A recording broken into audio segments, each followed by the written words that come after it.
Setelah berbulan-bulan negosiasi yang buntu, kita akhirnya melihat perkembangan krusial dalam upaya mengakhiri perang di Gaza.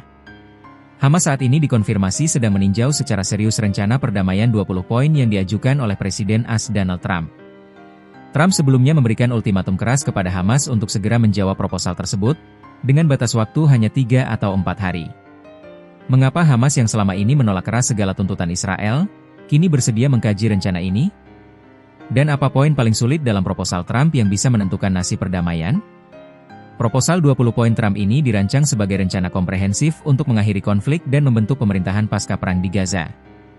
Poin-poin kuncinya meliputi gencatan senjata dan sandera, menyerukan gencatan senjata segera dan pembebasan semua sandera oleh Hamas dalam waktu 72 jam. Pelucutan senjata Hamas. Proposal ini secara tegas menuntut agar Hamas sepenuhnya dilucuti senjatanya dan dikeluarkan dari peran-peran di pemerintahan Palestina di masa mendatang. Amnesti.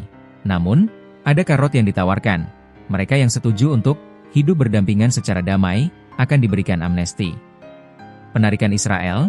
Penarikan pasukan Israel secara bertahap dari Gaza diikuti oleh otoritas transisi pasca perang yang dipimpin oleh Trump sendiri. Juru bicara Kementerian Luar Negeri Qatar, yang menjadi mediator, menyatakan optimisme. Kami sungguh optimis bahwa rencana ini, seperti yang telah kami katakan, adalah rencana yang komprehensif, kata Majed Al-Ansari.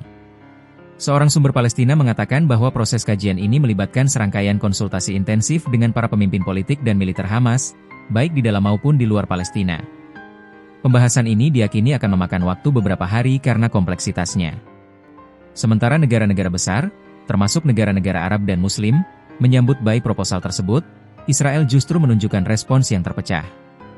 Benyamin Netanyahu, PM Israel meskipun proposal itu disetujui, Netanyahu mengindikasikan bahwa militer Israel akan tetap berada di sebagian besar jalur Gaza dan menegaskan ia tidak menyetujui negara Palestina, sebuah kontradiksi yang dapat menggagalkan rencana Trump.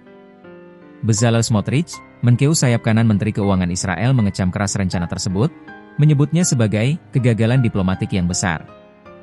Poin paling sensitif dan paling sulit bagi Hamas adalah pelucutan senjata. Menerima pelucutan senjata berarti mengakhiri peran militer Hamas di Gaza, sebuah langkah yang secara fundamental bertentangan dengan ideologi mereka.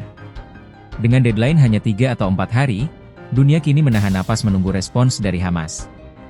Akankah insentif amnesti dan penarikan bertahap Israel cukup untuk membuat mereka menyerahkan senjata? Menurut Anda, apakah Hamas akan menerima proposal Trump, atau apakah tuntutan pelucutan senjata terlalu tinggi untuk disetujui? Tuliskan pandangan Anda di kolom komentar.